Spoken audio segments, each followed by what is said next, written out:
24 hours with JB. Let's talk. Yeah. It's a lot going on today, beloved. A lot going on. Bismillah. First and foremost, your president, Trump, is in South Korea.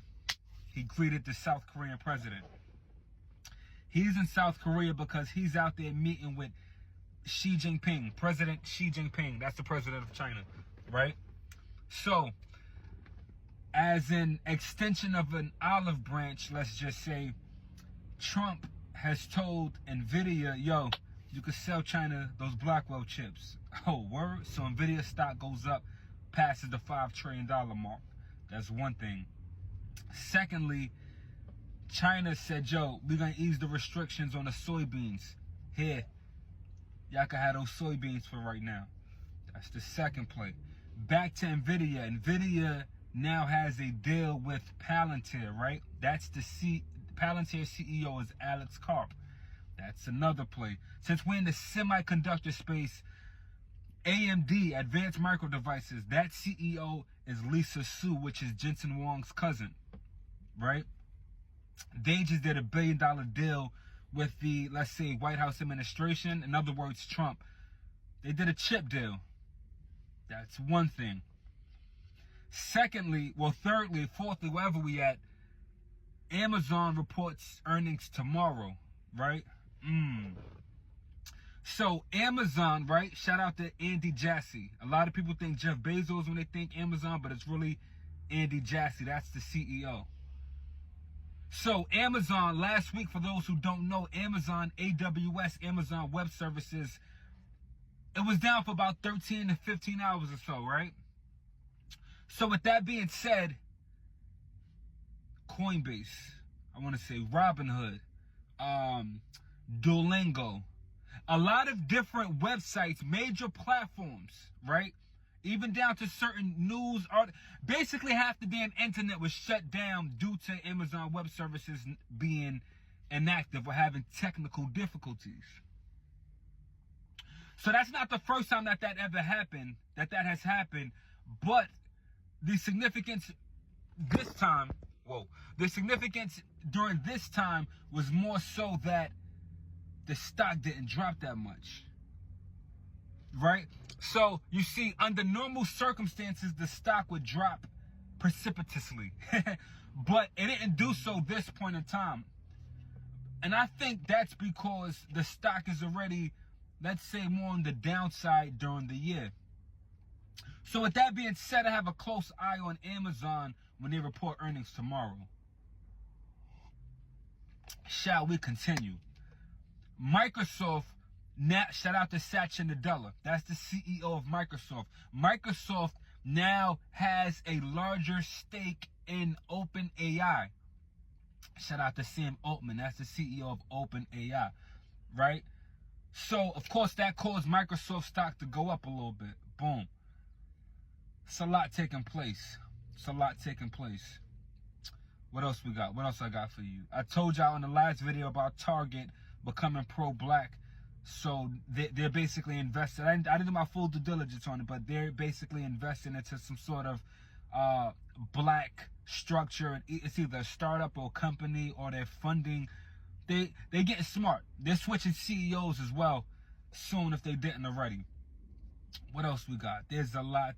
The Fed. Shout out to Fed Chair Jerome Powell. He makes the decision today on whether rates will drop or not. Listen, I'm going to tell y'all now, this is what I do. We're getting a 25 basis point cut.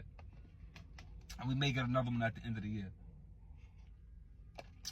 The government shutdown is still looming. The government shutdown is still looming. And it's looking like it's going to go into the month of November. What else do I have? What else? There's so much. Eli Lilly reports earnings either today or tomorrow. Chipotle reports earnings either today or tomorrow. There's a lot going on. It's so much in my head. I can't think right now, but what I will say is this. If you're not invested, a dollar not moving is a dollar that's losing, right? I literally just freestyled all of this. And I'm able to do so because I dive into the books head first. I literally got up at 4:30 a.m. this morning and said, I'm not working out, I'm studying. I'm going to work this out. And by doing this, this increases. You understand what I'm saying? And now, shout out to Duncan, I'm, caffeinating myself so that I can become more effectively, more efficiently. It's not hard, beloved. It's not hard. Well, we got a lot to unpack today. Big earnings week, right? Meta, Microsoft, Amazon. The three of them report earnings this week. And I'm forgetting one other out of the Mag 7. Also, speaking of the Mag 7, right? The Magnificent 7, for those who don't know. You got Tesla, Amazon, Meta, Microsoft, Apple.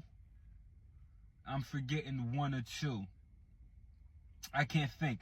But nonetheless, the Mag 7 is essentially what carries the S&P 500 to new heights, right? So the Mag 7 collectively, I want to say it's up about 14%. And that may just be in the last quarter. Excuse me. Now, the Mag 7, percentage-wise, is beating the S&P 500, right? The Standard & Poor's 500. A lot of times you do the Mag 7 versus the 493 companies, right? Mag 7, the profit is substantial. The other S&P 500 companies, a lot of times it's not as good as the Mag 7. But what's happening now is the profit on the 493 companies, i.e. excluding the Mag 7 out of the S&P 500, the profit on those 493 companies is doing this, beloved. It's succeeding. So with that being said, that's bullish momentum all across the board, because you see a lot of people get concerned about the AI bubble, right? The artificial intelligence bubble, due to the capital expenditures being at its highest rate ever, right? So with all of that being said, is it a bubble or is it just bullish momentum? Is it a bubble or is it glory times? I mean, Warren Buffett said, be fearful when others are greedy, and be greedy when others are fearful. The VIX, right? The CBOE VIX, the Chicago Board of Exchange VIX, which measures implied volatility. The VIX is down, right? Anytime the VIX gets into like 25 to 30-ish or above, that's when you want to become concerned, i.e. that's when you want to buy. Anytime the VIX is below 20, especially, just dollar cost average. Because you can't time the market. None of us could do that. If we were, we would time it, we would be billionaires or trillionaires, right? So, with that being said, let's look closely to see what Trump and Xi Jinping, how they're going to give it up, because that's going to affect the markets, as well as Fed Chair Jerome Powell. Let's see what he's going to say. Now, he may say the labor market is in shambles, which we sort of already know. But even with that being the case, that causes the Fed to drop the Fed funds rate, right? Which essentially affects interest rates and causes us to be able to borrow more money at a less cost, right? So, with that being said, even if the labor market is down, it's still a good thing. Also, bear in mind, we're not getting the same economic data reports that we would normally get due to the government shutdown. I know that was a lot. That was a quick freestyle. At any rate, I'm about to go to the crib, hit them books, and I got something special for y'all, man. We're going to try to cook something up. You heard me? Heavy on the investments, the movement to move with. Invest, invest, invest. And do what else? Invest.